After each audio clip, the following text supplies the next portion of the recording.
Hey friends, this is Marilyn from tarotclarity.com. As you might imagine, when you're somebody like me who's got a lot of tarot cards, what happens? Well, especially in the days when I had my pocketbook was a little more flexible, where I could purchase more decks, I would be buying decks or, I would be receiving decks or buying decks, mostly buying them. And I would just showcase them, and I would just show these beautiful decks that I had. And then the decks that I already had tended to be, put in in the shelf, and I wasn't circulating them frequently. I mean, for my private use, I was. And if a client said, hey, I saw you had a deck, I really like it, can you use that one, that kind of thing.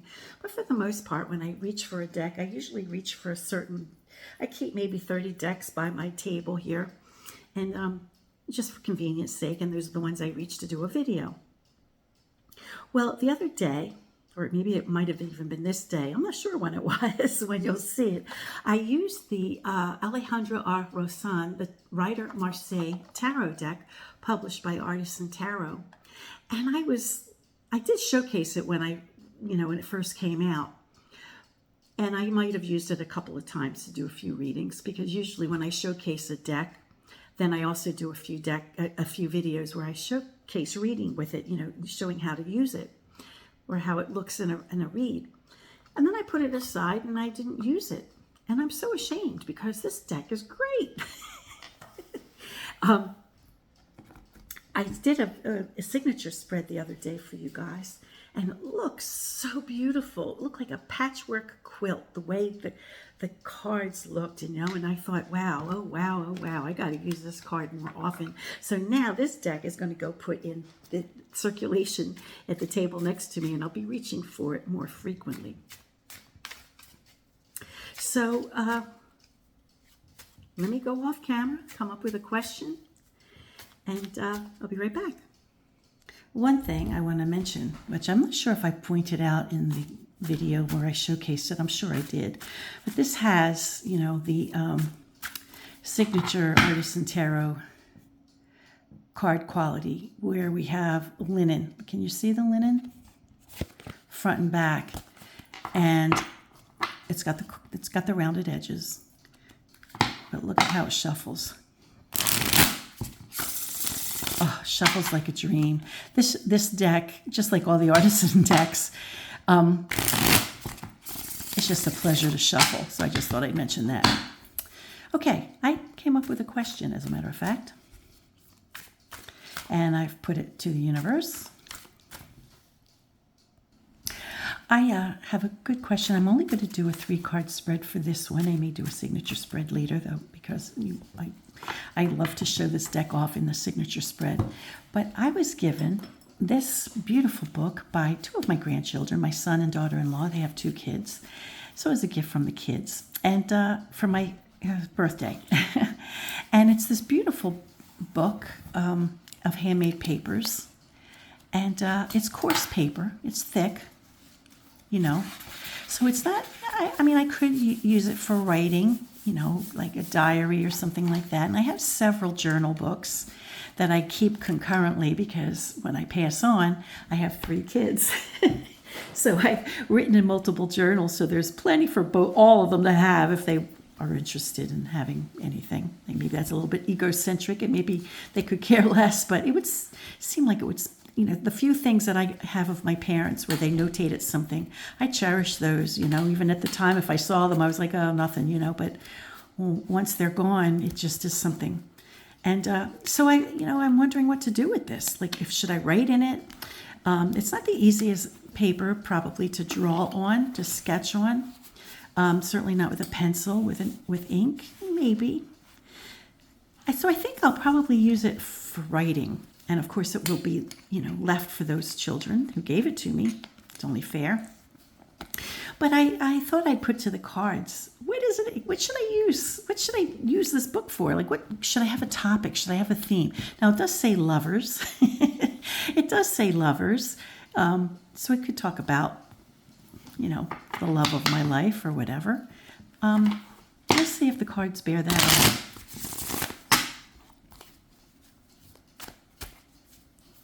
what can I use this beautiful book for to write in? I kind of feel like I should have a theme, you know? King of Cups. Okay, men, again with the lovers.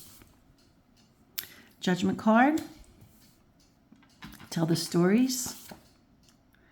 Oh, my foolish days. Oh, my goodness. And the Quint card, of course, since the Court card and the Fool card have no value, would also be the Judgment card. I'm not going to pull it, you know, for the sake of this reading, but we will give, you know, certain double strength to the card of announcement. So, you know, I think it probably would be a great idea to use this book, like it says, the loves of Grandma's life, you know, the perils and the situations I got in, you know, with my youthful folly, and just sort of shed light and be honest too, you know, the good, the bad, and the ugly about the loves of my life. You know, I've had a couple. I have, you know, so it may be interesting to them. So it's perfect that it falls in line with the title being The Lovers, right? And but the unadulterated truth would be interesting for. I mean, I'll keep it PG, of course, you know, but it may be fun for descendants to learn. I still got to come up with a question for the signature spread. I'm dawdling here. Well, I'll be honest, seeing, you know, having that reading and then thinking of the loves of my life, I paused for a minute and I was thinking about the love that got away. We all have a love that got away. And I might actually be somebody's love that got away, for all that matter. Now, the love for me that got away wasn't somebody that I let go. It was somebody who dumped me on my 25th birthday. Took me out to dinner and dumped me. Oh, he did. Yeah, took me out to dinner and dumped me. As a matter of fact, he called me before. We had plans to go out to dinner. And he called me before dinner and he says, I was going to take you out to dinner for your 25th birthday, but I think the best birthday present I can give you is to free you and dump you. I was like, what the fuck are you talking about? I'm all dressed up. I'm ready to go out. It's my birthday. You're not dumping me on my birthday. Oh yeah, I have to face you for this. So he was like, I think it's the kindest thing I can do is to let you go on your birthday. So I'm like, what the are you talking about? I'm dressed up. It's my birthday. You're taking me out to dinner, MF. You are. I didn't say that, but that's that's what I was thinking now. You know, I was like, no, you're taking me out to dinner, dude. And you know, let's, you know. So I swallowed my pride because he, you know, I should have let him go. I should have just said no. Okay, whatever. But I didn't, you know, because I felt like I still had a chance. And but he was steadfast and he dumped me. And then, you know, a couple days later, a girlfriend told me that she saw him holding hands with a girl at a restaurant. She didn't want to tell me because she didn't want to like make me feel bad, but it looked more like, you know, a romantic thing. And we had been serious for, well, I guess not, but we had been exclusive up until that. We had been exclusive for a year, exactly a year. And then, you know, he met somebody else. Now, I'll tell you the rest of the story as far as I know. He met somebody else, and then I was heartbroken. I was devastated. And then I took a trip to Greece because I was like, I'm doing something for myself. So I took myself to Greece. My birthday was in August. And in September, I went to Greece. And when I went to Greece, I met my first husband. And it was enchanting. I mean, how do you meet a man in Greece? You know, it's like magic, right? So we got along really great. I still had unresolved feelings for the first fella, who I'll call Joseph. But it was a closed book. I was, move on. I had to move on with my life. This man was great. This new man, my first husband, great guy. And handsome, so he asked me to marry him. And within a year, we were married. And we have 3 incredible children, from whom we have 3 great grandchildren, So no regrets. Absolutely not. However, after I was engaged to my first husband, Joseph knocks on my door. And he wants to come back. And I was already engaged. I let go, right? So and he wanted to come in, and he wanted to have the dinner kind of thing that I wanted when he broke up with me. And I was like, no, you can't come in. You can't come in. Because in my mind, I felt like if I let him in to sit down and talk to me, I'd end up breaking my engagement. And there was no way that I was going to do that to this wonderful man that I met, who had been nothing but good to me, And I guess the rationale in my mind is, if you dumped me on my 25th birthday, you're capable of doing it again, So I said, I'm sorry, it's too late. Sorry. And he left. I always kind of wondered whatever happened to him. And my first husband and I were married for 20 years. We had some great years. We had some really good years. I have no regrets for the time I spent with my husband. None at all. But as it turned out, things didn't work out. And we got a divorce. And he married somebody before I did, so it worked out for him. And then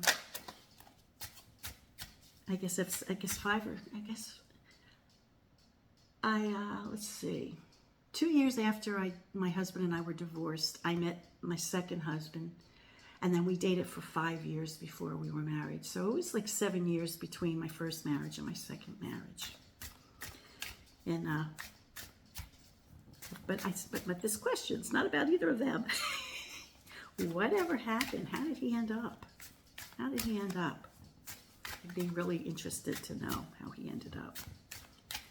And this is a little maudlin. Does he ever think of me? How many times you get that question from somebody? Does he think of me? Isn't that pitiful? I'm asking that question. It's a human question. I'm going to ask it. So let me flip the camera and we'll get busy. Oops, sorry. Already a couple more shuffles. Isn't this a silly question? I should be ashamed. But, this channel is for my descendants, and this is part of my life. Okay, crash and burn. Holy cow.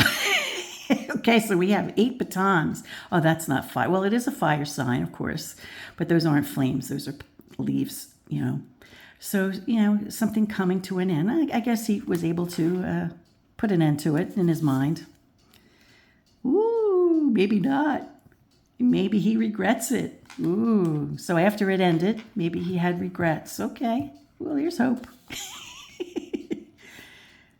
So what's this? So feeling like a theft or taking something that's not his? What is he looking at? What's he stealing from, or what's he taking from? So we have, what is this, 7? No, this is 8. Let's get Pinky out because I'm cutting to the chase. 8 plus 5 plus, what is this? Another 5. Oh, we have a pair of 5s here. So we have 18. So we have the moon. Huh. That's interesting.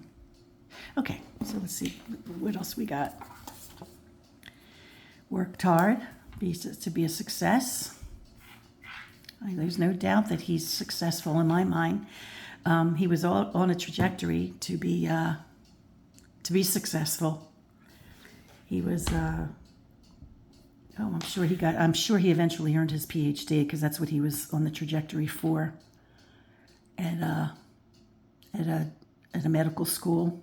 So this is definitely So he might have felt impoverished, but I think he worked hard. He definitely worked hard. I'm guessing he got his wish front and center of the core 9. He got his wish. He achieved what he set out to achieve. So I'm happy to know that he was successful in life. I think he definitely was, because he was on that trajectory. Look, he found love. All right, so he found somebody too. This is looks like the card of marriage. It's the 4 of batons. It's not the wedding card. It's not the lover card, but it's kind of the minor suits, or the triumph suits, or it would be called minor arcana if we consider that it's Rider Waite Smith, right? The 4 of batons in the Rider Waite Smith tradition kind of is like a wedding card, and this is clearly what we see happening here. So he found someone. So he worked hard. He accomplished what he set out to accomplish. And he found someone. I'm still kind of wondering about the theft, though. Initially, when the dust settled between us, it must have been a rough time. And then what did he? I'm curious about that. Well, I hope he didn't have too many rough nights. We have a couple of 9s here. This 9 and this 9. This is a card of fulfillment, wish fulfillment, right? So he achieved what he wanted to achieve.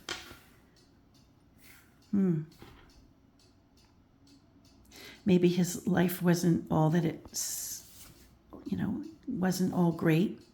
Ooh, boy, oh boy. Oh, I'm so sad. Queen of Swords. I wonder maybe his marriage didn't work out either. I wouldn't have any way of knowing. Isn't that interesting? You know how sometimes you think, oh, I hope he's miserable. I don't really hope that. My life turned out great. And despite what happened, it devastated me. I was devastated for years. To be honest. It was always in the back of it's still in the back of my, it's like 40 years later and I'm talking about it. So, it was a devastating blow. When you're with somebody and you really think that you're like, this is the guy, I'm crazy about him, right? And then out of nowhere, he just announces, that's it. How many times does it happen? It's classic tarot reading. Happens to the best of us. And then you kind of want to say, is he miserable? I hope he's miserable. I don't really hope that, because my life turned out great. My life turned out just wonderful. And I would hope the same for him. But sadly, it looks like he has had some rough years. Let me calculate the quint cards and see what we have. Okay, now I do want to comment on the fact that when you do a read for someone else that you broke up with, one of the things that I put into consideration and I say to the client is that we're not necessarily allowed to see their life. It's an intrusion. They're no longer part of our lives. They moved on, so we're not entitled to know the nitty-gritty, which is how I feel here. I just wanted to know generally how things worked out, just a certain amount of curiosity. And I prefaced it to the universe to allow me to see what I'm allowed to see and what I'm allowed to share. Nobody knows who he is. I haven't given his real name or anything like that. Now, this row looks like the row of success. This really does. This looks like his most successful thing. He worked hard. He did. He was a very hard worker. He was in, a definite trajectory for a PhD. Absolutely. There's no question in my mind that he didn't get it. I know he got it. Then we have his wish come true. He achieved what he wanted to achieve. So we have an 8 and a 9. Then, at some point, he found love. And his life felt good. So he achieved. This is a great achievement, high achievement, right? High achievement in his life. Now, this row just happens to be flanked with the quint card of the Hanged Man. Now, because we have a mix of TDM and a mix of Rider Waite Smith, we can see this card as having, we can see all these cards as incorporating aspects of each system. So on the one hand, we could say, well, behaviors have consequences, so the way you get out of life what you put into it, kind of thing, right? And also with writer Waite Smith, we could see it as he sacrificed a lot to get where he, to accomplish what he has. I know he worked hard, and I know he probably sacrificed a lot in his whole life. There's no doubt that he's, a highly successful person. Now he's a little older than me, so I'm sure he's retired by now. So that's the happiest. Now this I kind of take as what happened after we kind of split. He might have taken it hard, to be honest. I know he wanted to reconcile. So after it happened, he might have had regret. He might have had regret. And then here there's like, I'm not really sure I understand what the theft was. But there's, moodiness or melancholy maybe.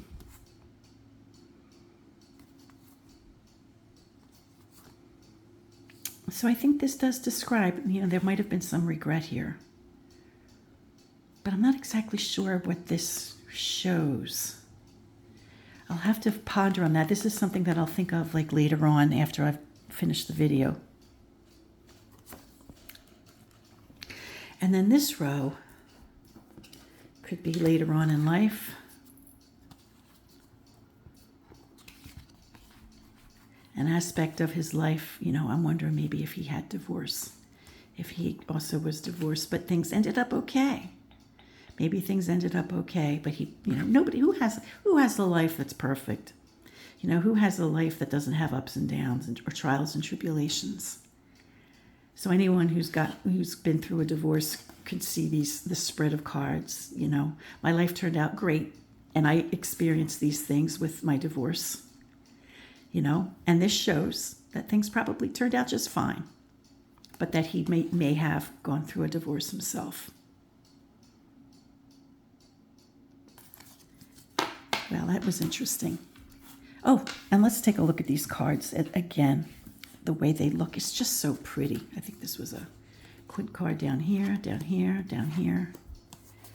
Let's just look at how these cards, they look so pretty together.